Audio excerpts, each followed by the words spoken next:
It is Tina Marie J. This is my part 2 video of leaving the ICOC. I'm going to just read to you some entries that I wrote when I was journaling. I'm going to be talking about my conversation with my discipler, and I might possibly get into my recovery process. It depends on how much time I have with this one.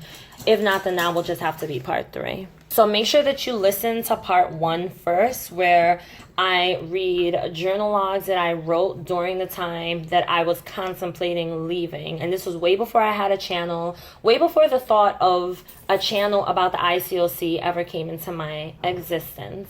So for this, I'm just going to call this a moment of truth, because this is what I wrote down in my journal. And this journal entry I'm about to read to you guys was written January 26th of 2016. Now, these are the things that my discipler said to me when I told her that I am thinking about leaving the church. And then after I read to you the things that she said, I'm going to read to you what I wrote about my interpretation, my personal interpretations of what I picked up from the things that she was saying to me. Number 1, you haven't completed your restoration studies. Number 2, why does it bother you so much? Did you have a relationship with the sister? By the way, guys, what she's referring to is the sister in the church who was kicked out for marrying a man who was not yet baptized in that church, though he was baptized outside of the church, and he was in the middle of doing studies, and she decided to elope with him against the will of the leaders of the church. Therefore, she was kicked out, but she ended up returning. Number 3, you're overreacting, Tina. Number 4, you are judging our leaders without getting their side of the story first. Number 5, I put a lot of work and time into you, Tina. At least you owe me the respect to call me with your decision on what you are going to do. All right, so let's start with number 1. You haven't completed your restoration studies. Because I haven't, quote unquote, completed the studies means that my thoughts and feelings regarding the church's behaviors and ways are invalid, irrelevant, unnecessary. In this church, I am not considered a disciple of God unless I do what I'm told in terms of studies and a series of actions to prove that I indeed take my relationship with God seriously. Basically, I will be heard, but my feelings will not be regarded. So let's talk about this just a little bit. I'm not trying to put too much time into these things because I still want to move forward. But when she said you haven't completed your restoration studies, that was like her basically saying, don't forget, you're not fully there. Now, what I did not write down, she didn't just say that. After she said this, she went into talking about how you're just a guest here. You're not even a member because I didn't complete my restoration studies. So if you guys look many videos back, I did a video where I talked about my experience of having to do restoration studies in the church. My experience was terrible. I never completed my restoration studies because they damn near gave me hell. And I felt like it was a mission, an impossible task I was never going to complete. By the time I got done, I was like, to hell with this church, I'm out. So when she pushed me to the side with her statement saying, you haven't completed your restoration studies, you're just a guest, even though I was baptized and have been a member for 7 years, I took that personal, and I took it as a way of her totally disregarding how I felt. That was honestly more than enough proof and evidence that I needed at the time to know that they really do not care about you. All they care about is having numbers and members in the church. If someone says something so insensitive like this, especially if they know a lot about you, like this woman knew a lot about me because, you know, they feel like they have to know all your business all the time. I put myself out there thinking this is what I have to do in order to be right with God, because she was constantly saying, you got to be right with God, you got to be right with God. And at the time, I felt really hurt when she said this. So let's move on to number 2. Why does it bother you so much? Did you have a relationship with the sister before she was disfellowshipped? I shouldn't take it seriously or personal unless I have been longtime friends with the member. I am a part of the church, therefore I should automatically agree, understand, and keep my mouth shut. This is a normal behavior to the church. So by me not agreeing to it makes me the crazy overreacting one. So basically, just because I wasn't friends with this woman for the longest of time, it wasn't supposed to affect me. I'm sorry, but no. I don't even have to know you. If I see that you've been hurt, I just can't stand bullies. I don't like people who bully. I don't like kids who bully. I don't like to see people get hurt by other people, especially when they're already down. And this woman was already pretty down, and they just kept putting her down just in order to get her to repent and to feel bad and to feel guilt and shame and to return and do whatever they say. Because I was a part of the church, I'm expected to agree with everything, as they would say, fall in line. And I did not do a good job of doing that because I was not the type to fall in line with anything. If I don't agree, I don't agree. If it's wrong, it's wrong. It doesn't matter. I could not keep my mouth shut. For this church specifically, you are supposed to do and think and feel whatever they want you to do and think and feel. I don't care how many people come on this channel and say that's not true, because it is. As I've said a million times over, not every single ICOC church is like this. Not every single ICC is like this. But many of them are. Let's just move on with 3 now. My discipler says, "You're overreacting, Tina." I wrote, "It's not serious. I should just accept it and take it with a grain of salt." She believed I was overreacting by addressing the fact that this is wrong. I couldn't see how I was overreacting, but at the same time, because I've been brainwashed for so long, I wanted to believe what I want to believe because I want to listen to me, but I still was listening to her. And I did have my second thoughts for a little bit and thought maybe I am overreacting. But then the other major part of me kept on jumping in and chiming in and saying, no, to hell with that. It doesn't matter what religion she is. She was treated in a pretty messed up way. She was completely neglected and rejected by her friends. She was told so many things and criticized in so many ways. She was shamed for so many things. I just couldn't put it behind me. I couldn't ignore that and say, you're right, it's not that serious. No, it's real freaking serious. So serious that I had to leave. Number 4, you are judging our leaders without getting their side of the story. My interpretation was this. The woman who's been disfellowshipped could be lying or exaggerating. The leaders are well respected, therefore there must be a good reason that they put her out.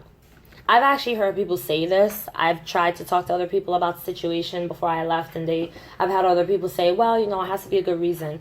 All right, well, marrying someone who is not baptized in your church sounds like a really stupid freaking reason to me. So what's this good reason you keep on speaking about?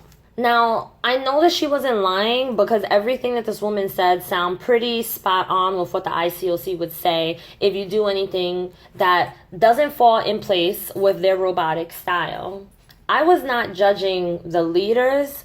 I was judging the situation, and I even told my discipler I have no problem speaking to leaders. I actually want to speak to these people because I'm going to tell them that what they did was wrong and I'm not okay with it. And if you want your members to be members, then you need to show them that you can admit that you're wrong and you need to repent and you need to ask for forgiveness just like anyone else. You're a normal person. You're not anyone above us. You're not any better, any closer to God than any of us are.